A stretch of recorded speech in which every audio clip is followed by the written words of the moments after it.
This is my favorite place to sit and have coffee each morning.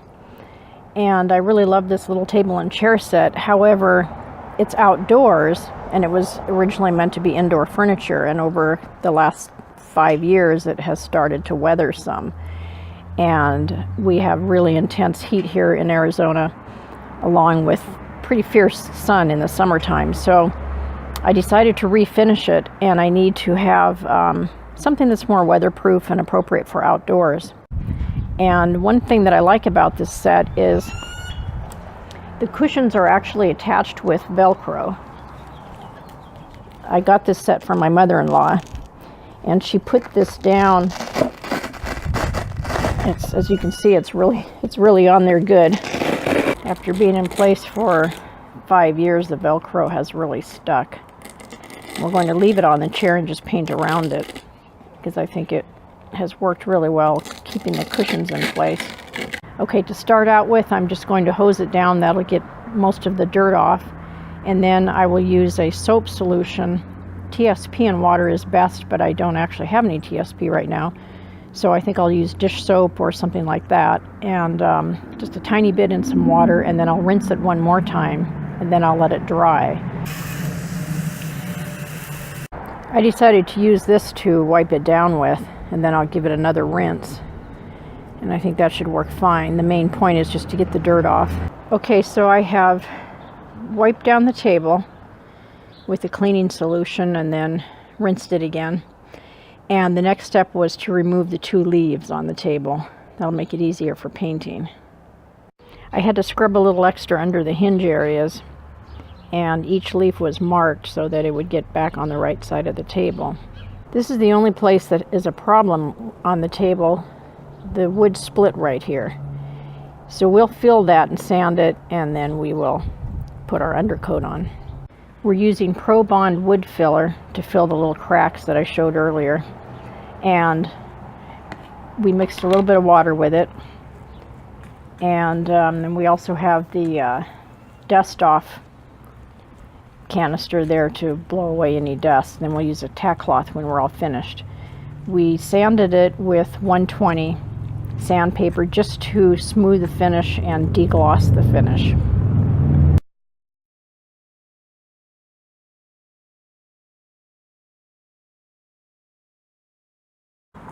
And when that dries, then that can be sanded again.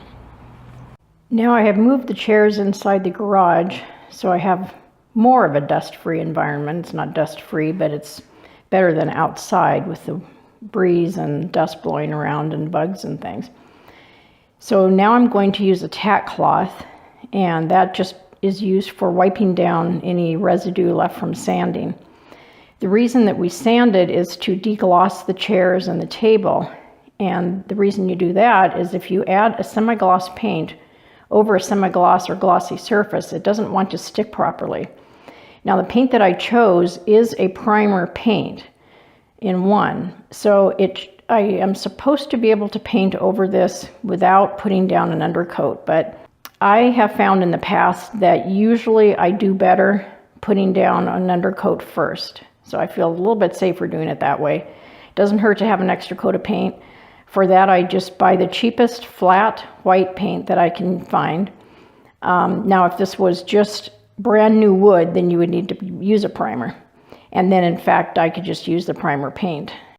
The tack cloth is just a cloth that has a little bit of a tacky surface to it. You could probably use a damp cotton cloth as well, like maybe a damp washcloth or something. But the thing that's nice about a tack cloth is it has just the right amount of tackiness to it, but also there's no lint on it. You're not going to leave lint behind.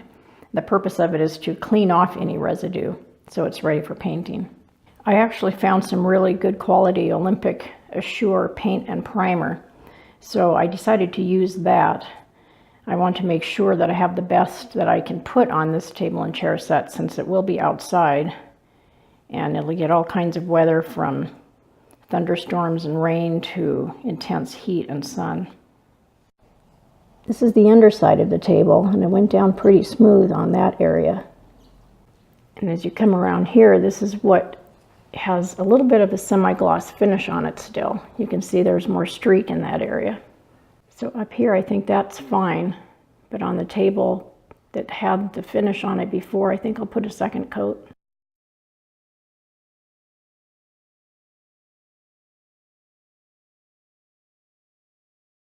Okay, our table and chairs have dried overnight. We ended up putting on 2 coats of the white on the upper part of the table and certain other areas. And I think that'll give a good enough finish now that we can put on our top coat. And for that I'm using Valspar Reserve. It's for extreme weather. It's a 1-coat protection. It's called Sunstopper technology, and it is for hot, sunny regions, and that is definitely Phoenix. The color that I chose is actually an Olympic paint stain, and I chose the Coral Serenade. I've read Phoenix described before as a place with every shade of brown and beige imaginable, and that's kind of true. But it is a beautiful place when the desert blooms. We get all kinds of bright colors then, and I like to bring in bright colors into my environment. So that's what I've chosen, and I think this will be a good paint. The paint was purchased just yesterday, and it was stirred very well in the store, but as you can see, it needs to be stirred again before I actually use it. And I think it's going to be a very pretty color. Okay, I've learned a couple of things with this paint. When I first put my coat down, and then I dragged my brush back through it, my brush actually picked up some of the paint, and I was having a really hard time with the paint kind of globbing up on things and being removed as I painted. And that was really frustrating for me, but I noticed my husband wasn't really having the same problem. So I changed brushes, and I'm now using a really good brush by Dunn Edwards, and it makes a big difference. This is the type of thing I'm referring to. I would brush over it, and then as I came back over it to catch drips and things, it would actually pick up the paint. So when this part dries, I'll have to go back and sand over it and then repaint that area. I don't know what was wrong with the other brush. It said that it was for latex paints and acrylics, and this is a latex paint. So keep that in mind, that if you're having a lot of trouble, you might just try changing brands of paintbrush. The other thing is we noticed that we do have to stop and stir this paint fairly often. It tends to glob up even in the bucket itself, so it's maybe a little bit fussy to work with, but it is made especially for heat and sun, so I think it's going to end up being a good paint. Fortunately, my husband's also painting, so I was able to see that it wasn't just the paint, and that made me think about possibly having a brush problem. We lightly sanded the table and chairs, and now we're going over it again with a tack cloth to get it ready for the next coat. So the end result with this paint is just remember to make sure that you have a good brush that works well with the paint, and be aware that you do need to keep stirring the paint. Sanding between coats is good for taking off any imperfections and drips, things like that, and preparing it for the final coat. Okay, the table has sat overnight, and this is the second coating on here. And overall it looks pretty good, but there are some dull areas in the finish. Like right there, you can see in the sheen where it's different. And I don't really like that. I think that because this table will be outdoors, the sun will highlight that. It'll shine on the rest of it, and that will show up. I don't mind that there are some brush strokes in it. I knew that would happen because we used brushes rather than spray. But I don't like this unevenness to the finish. So we will add one more coat. I'm thinking maybe that happened because we sanded the surface and then put down a coat. And it could be that it went down a little bit unevenly. I don't know. That shows some more of the dull area right up through here. This part here is dull. It's just strange that it did that. But I think that one more coat will take care of some of that strange stuff.